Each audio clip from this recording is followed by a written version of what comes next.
We're in the early stages of building our own tiny house. With the house prices being absurdly expensive these days, a tiny house is a great alternative. Me and Eliezer used to travel the world, but we always dreamed of having a place to call home. A year ago, we found a piece of land here in northern Portugal with an abandoned house that later on in the year we will be transforming into a beautiful modern home. But before we start on the abandoned house, we're building a tiny house so we will be able to live on the land while we build the main house. The catch is, we will be trying to do all of the work ourselves in just 5 months. We'll be showing you every step of the way in detail, including cost breakdowns, so you guys can see how much it really costs to build a tiny house. If you're new here and you like this type of content, please subscribe to our channel and of course enjoy the rest of the video. We've had this land for over a year now, and every time we get deliveries or materials, we have to carry everything on our backs, park the car here and take everything all the way down there. We have tried multiple times to bring the van down, but on rainy days, this was absolutely a mud plain, so it was impossible to get back up. We've got stuck a million times. We had to call our neighbour to heave us out with the tractor, but we had enough of that. So in the last 3 days, we've had help from a guy to evenly level this entrance, compacting the earth, so now there's no more loose soil. And obviously, as you can see, we now have more space to park our cars, park the van. There are still a couple other things that we have in mind to do with this space, but let's go down there and give you a bit more of a tour. This idea actually originated when we were leveling out the main entrance, because we have nowhere to reverse, we have nowhere for the trucks that are going to be making deliveries to turn around, and this is going to be a major problem. Also, we started thinking about where we could put the tiny house. Are we going to leave it in front of the house, or is there anywhere else that we could put it? And then we realized that actually putting the tiny house when it's finished up here with the view of the valley would be a perfect spot. We put some nice grass down, you know, make a nice little garden space. And also a really major thing is this earth. We have to do something about it. Let me go down and show you what we're thinking. Right now, this has been freshly dug, so it's just loose earth. He did find some pretty huge rocks in here, and he put them in there just to kind of secure the earth a bit more. But this is going to be an issue because, as you know, it will rain and this will bring the earth down, and we don't want that. Here in Portugal, it's really traditional to use stone for making retaining walls, which I think look absolutely stunning. The guy who leveled the road also builds stone walls, which was perfect. And what he mentioned is we could build the stone retaining wall all the way down till around here, roughly about 3 meters high, and then he can compact this earth and bring it to more of a lower level. Right now it's really high and just loose. The only thing is, these types of amazing retaining walls, beautiful stone, I mean, like, these are chunky stone retaining walls, absolutely stunning, are very expensive. Per square meter, you're looking around, we've got prices from 75 to 90 euros per square meter. So in total, until that limit, we would be spending around nearly 5,000 euros. I think it would be a great investment, but also 5 grand. We didn't expect to invest, spend that much on a retaining wall. Maybe we could do it in concrete, but concrete isn't as pretty as stone. We're still deciding what we're going to do. And the last update is that we're burning the undergrowth wood that was abandoned for over 10 years here in this land. This land was really abandoned, guys. If you see on the first videos here of the land, me and Eda, we spent 1 or 2 months cleaning the part next to the house, which was like 3 meters high. We didn't have time to clean this part over here, but if you see on the drone videos of last month, you see that this was really grown. But our friend Mario over there, he's Portuguese, he's helping us to clean all of this. And also burn, because we need to burn before end of the March. Opa. There you go, that one's gonna burn as well. And this is very serious, because last year on August, there were a lot of wildfires here in Portugal, and we don't want that happening here in our land. So we better take care of our land before anything happens. And it's also a legal requirement. If you have land, you need to take care of your land. So be careful before buying land. I just found 20,000 square meters of land. you have to take care of it. Exactly. Here in Portugal, it is legally required to clean your land before April 30th. If you don't, you can get hit with a €10,000 fine. We definitely don't want that. So we're following the rules, which include removing overgrown vegetation and dry wood to reduce the risk of wildfires. The law requires a minimum of a 50-meter perimeter to be cleared around your house. In 2024, the wildfires here in the north of Portugal were completely out of control. So this year, we started clearing our land earlier because we have over 10 years of overgrown vegetation and fallen pine trees that need clearing ASAP.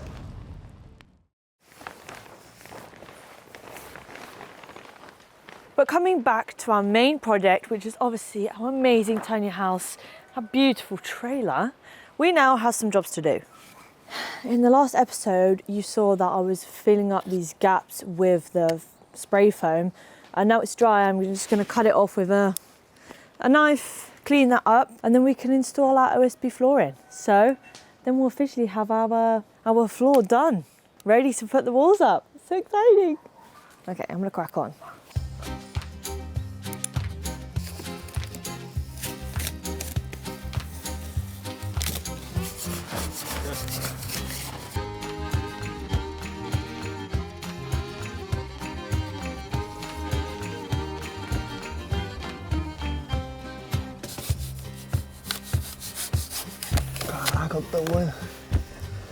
Meu Deus.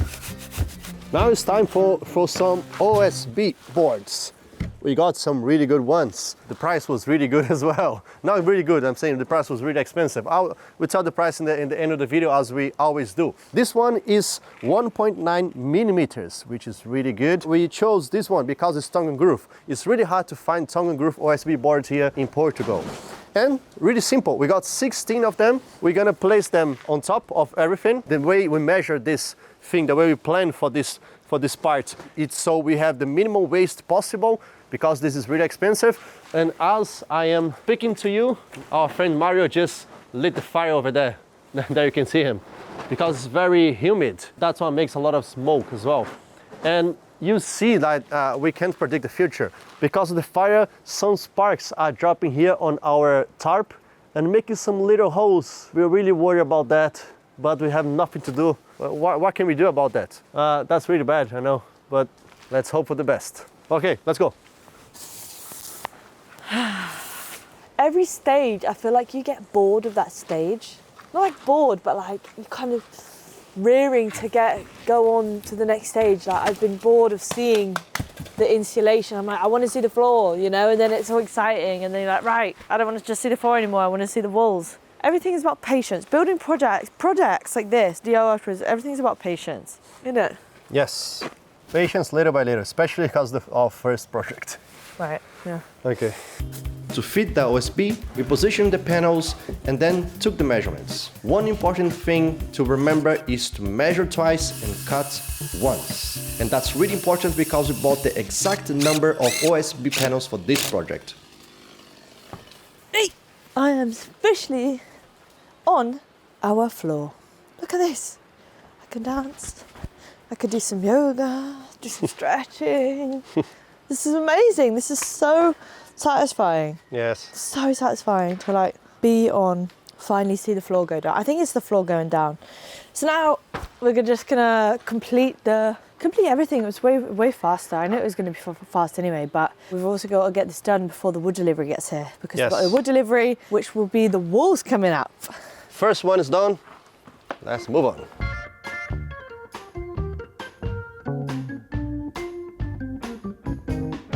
We're just about to finish the work, but the truck for the wood has arrived.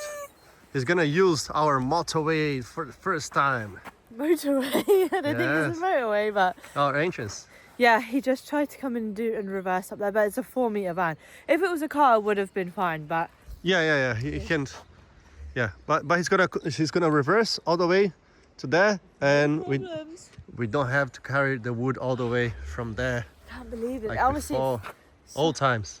We're so used to bringing everything down from the top, and like it's not that far, but it's more tiring coming back up and back down. Yes. Here he comes. There we go.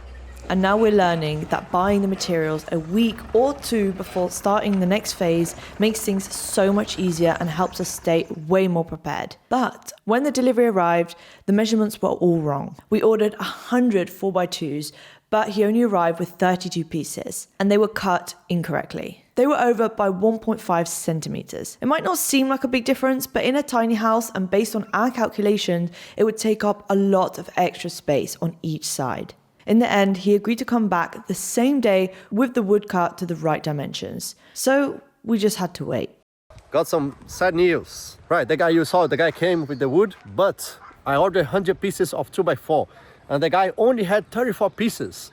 And they were not like 2x4, exactly the shape that we want. And I asked him, okay, can you go back and cut the wood as we ordered?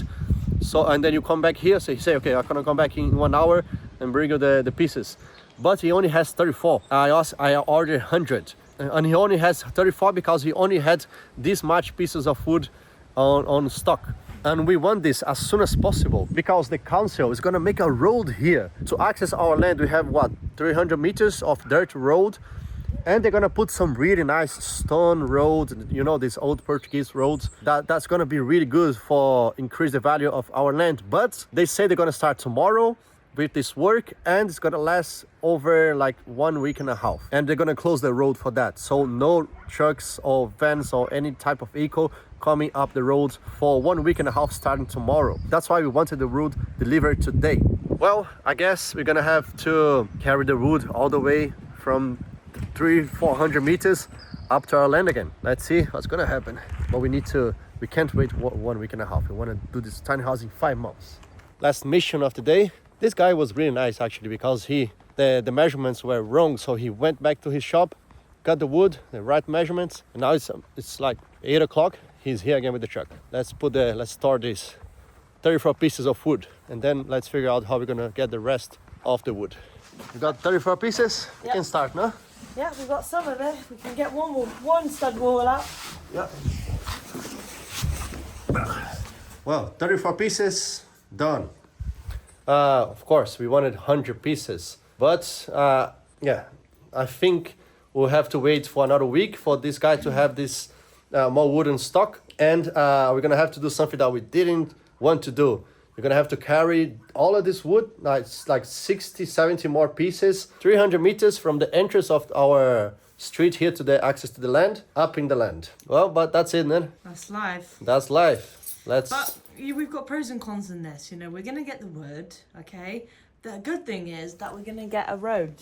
The council's building us a road. That's our major plus to the value of the property. Yes. The fact they're making the road with those, it's called, I don't know the type of road it is, but it's like the ones with the little square cubes. Really nice. Really cute road. It's not just like a standard concrete road. It's a really traditional, cute road that's gonna add loads of value. We're gonna get up the hill, eat like a breeze in the car. Yeah, it's because human being like to complain, innit, about everything. We're lazy. Human beings, I was saying to Eliezer before, how the heck, we have a ruin on the land as well. These big, heavy rocks. How the heck did they put all of that? They lived in it. They made the house from all these rocks without any heavy machinery. Yes. And we're complaining about this. Yeah, we come to the land with our nice van. Comfy car.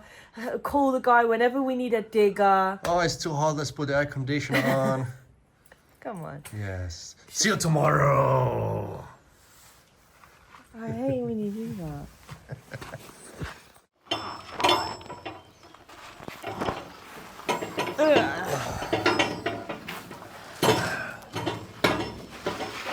New day. Yesterday was chaotic. Yeah, but we did manage to get some of our 4x2s. Not all of them, which is kind of annoying. And you have to go back and recut them. But we have them here, stored, dry, ready to make our stud walls. Yeah, but still got the floor to finish. So let's finish the floor and then we speak about the next steps.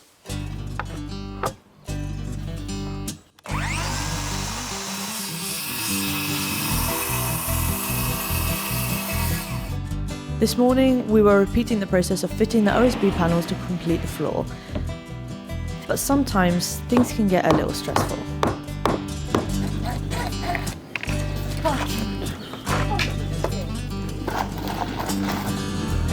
Realidade em trabalhar no terreno.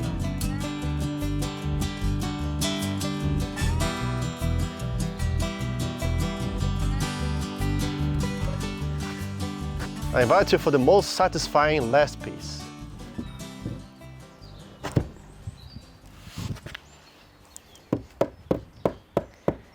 Ooh, that is the last piece to the puzzle. Here she is. We got a really nice floor. Really nice work for us, isn't it? Yeah. When the job's done, first time cleaning the floor of our tiny house. Look at that, this is really good job, seriously. We got to this point, 10 centimeters of insulation and then a nice tongue and groove OSB. This is really good. And of course, we did it alternating. So here stops the tongue and groove, here starts a new one. So it gives more stability. Also, don't worry about this mess. This is just because we put the glue on the wrong side, but it's fine. Obviously, this is only the subfloor. In the future, we'll put a really nice plywood floor down or some kind of floor in. So yeah, it's not going to be like this forever, but it's really nice to be on the floor. It's really good. Feels Look, good. And guys, I'm impressed. We're learning everything. YouTube, Yeah. ChatGPT and Bogdan. Yeah. Bogdan! This has been a journey. Even getting here, I think one thing that we've realised is that things take longer than expected, but that's because of lack of planning. From here on out, we said we'd give ourselves 5 months to complete this project, and it's already been a month. How has it already been a month? I'm kind of gobsmacked that we've only done this in a month. I don't know how. Anyway, from here on out, we have decided to put in every stage of the build in the weeks of the calendar, so we are on schedule. And if something happens, then it's all noted down so we can be making these videos for you guys. We really hope that you guys are enjoying these kind of videos and you're also learning with us. We do read the comments and we appreciate all the tips, all the tricks, all the advice that you guys are giving us, so please keep it coming. Yeah, we find it really helpful and it's just really enjoyable to do something new. And I think whenever you finish a stage of a build, you know, this was like, right, finish the floor and then it's the walls. But yeah, to finish this stage and it just be so satisfying to see it all come together now. Stage 1 complete, Eliezer. Yes, let's go for stage 2 now. Stage 2, let's go. Let's go. Hey, Bosa. Vem pra cá, Bosa. Vem. Vem pra cá, vem. Vem pra cá. Vem, Aqui, vem, vem. Vem pra cá, vem. Vem pra cá, vem. Vem pra cá, vem, vem. Vai lá, vai lá. Bosa, volta. Vai. Olha ele. Finally, after a few weeks, we've completed the first part of the tiny house, the floor. As you know, this is a whole new experience for us, so it's probably taking a little bit longer than we'd like. But we're trying to be as transparent as possible, showing you every step of the process. Now that the floor is done, we can start building the walls. We still have a 4-month goal to finish this project before moving on to our main house. So buckle up, because there's a lot more content coming your way. And the part 1 of this project is done. It took us a month, I know, but we are beginners. And yeah, it was a month since the trailer arrived and we put the insulation, the wooden framing, the OSB, we painted the trailer, leveled the trailer, and yeah, here we are. This doesn't look like a house now, I know, but will look like a house on the stage 2 that we're gonna put the framing, the walls framing. And yes, now it's gonna start looking like a house and we enter in areas that we have no idea. That's very exciting. That's it for this video and costs. Because last week we bought all of the wood and we bought all of the insulation, this week all we had to buy was the OSB tongue and groove boards, which came to a total of €402.72. So the total cost of the build until now is €7,668.62. Thanks so much for watching this video. Please don't forget to like and subscribe, and we'll see you in the next video.